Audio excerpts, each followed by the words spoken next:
Halo, selamat datang. Di pembahasan kali ini, kita akan mengupas tuntas salah satu keterampilan paling krusial dalam dunia penulisan, yaitu bagaimana cara mengutip sumber dengan benar dan yang paling penting, dengan penuh percaya diri. Coba jujur deh, pernah nggak sih pas lagi asyik nulis, tiba-tiba ada rasa cemas, takut tulisan Anda dianggap menjiplak? Kalau pernah, tenang, Anda nggak sendirian. Rasa takut ini wajar banget kok dialami banyak penulis, dari mahasiswa sampai profesional. Tapi, ini kabar baiknya. Ada cara buat mengatasi rasa cemas itu. Kunci utamanya adalah dengan benar-benar menguasai seni mengutip. Inilah yang akan jadi perisai buat integritas akademik Anda dan bikin Anda tenang saat menulis. Oke, mari kita mulai dari pertanyaan yang paling mendasar. Kenapa sih kita harus repot-repot melakukan sitasi? Ini bukan cuma soal menghindari masalah loh. Ada alasan yang jauh lebih dalam di baliknya. Begini, mengutip dengan benar itu ibarat membangun fondasi yang super kokoh buat tulisan Anda. Ini adalah cara kita menjaga kejujuran intelektual, dan ya, pastinya, menghindari plagiarisme. Tapi lebih dari itu, sitasi yang tepat membuat argumen Anda jadi jauh lebih kuat, karena ini menunjukkan kalau riset Anda itu serius dan mendalam. Jadi, yuk kita coba ubah cara pandang kita. Jangan lagi lihat sitasi sebagai serangkaian aturan yang kaku dan bikin pusing. Bayangkan ini sebagai kotak perkakas Anda sebagai penulis, di mana setiap alat punya fungsi spesifiknya masing-masing. Oke, mari kita buka kotak perkakasnya dan kita lihat alat yang pertama, kutipan langsung. Anggap alat ini seperti pisau bedah yang sangat presisi, yang kita gunakan untuk menambil sesuatu secara utuh, persis seperti aslinya. Jadi, apa itu kutipan langsung? Gampangnya, ini adalah saat Anda menyalin kata demi kata dari sumber asli. Sama sekali nggak ada yang diubah.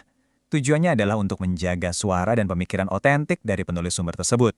Lalu kapan waktu yang paling tepat untuk memakai pisau bedah ini? Nah, gunakan saat Anda berhadapan dengan definisi formal atau ketika kalimat aslinya itu begitu kuat dan puitis sampai rasanya sayang kalau diubah.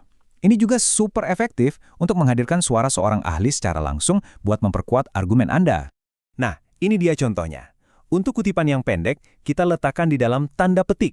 Lalu, perhatikan baik-baik sitasinya di dalam teks. Ada nama penulis, tahun terbit, dan nomor halaman. Simple dan jelas. Tapi, ceritanya sedikit beda kalau kutipannya panjang.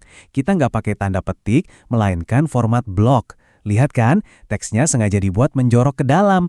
Ini secara visual memberi sinyal kepada pembaca bahwa ini adalah blok pemikiran penting yang diambil dari sumber lain. Oke, alat pertama udah kita bahas. Sekarang, kita ambil alat kedua dari kotak perkakas kita, parafrasa.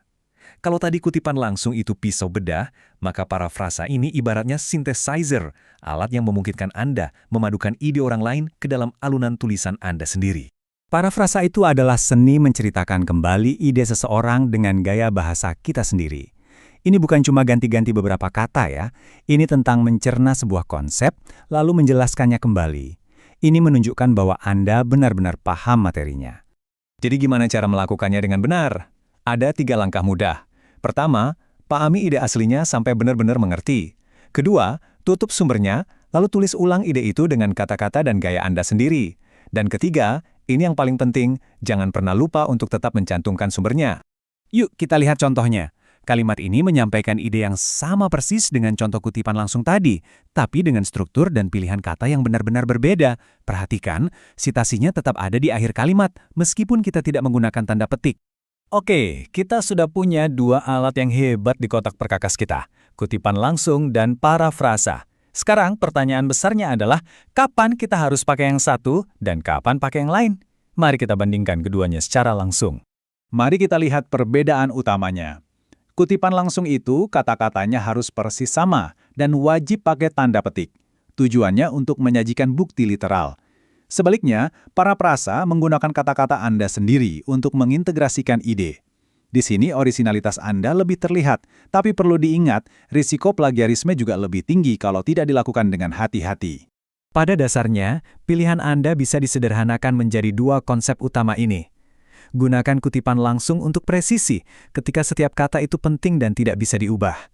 Dan gunakan parafrasa untuk integrasi, ketika Anda ingin ide tersebut mengalir mulus dengan gaya tulisan Anda, membuat tulisan Anda terasa lebih menyatu. Sekarang, kita lanjut ke kiat tingkat lanjut, sesuatu yang sangat relevan di dunia yang serba terhubung ini. Bagaimana cara mengutip sumber dari bahasa asing? Kuncinya adalah transparansi dan kejujuran. Selalu jelaskan kalau Anda yang menerjemahkannya. Simpan judul dalam bahasa aslinya di daftar pustaka, supaya pembaca lain bisa melacaknya. Dan jika Anda menemukan kesalahan ketik di sumber asli, gunakan penanda SIG. Ini memberitahu pembaca bahwa kesalahan itu dari sumbernya, bukan dari Anda. Jadi, setelah kita bedah semua ini, pertanyaan untuk Anda adalah, saat Anda menulis karya berikutnya, alat mana yang akan Anda pilih? Apakah Anda butuh presisi dari kutipan langsung, atau kekuatan integrasi dari para prase untuk membuat argumen Anda lebih bersinar? Pilihan ada di tangan Anda.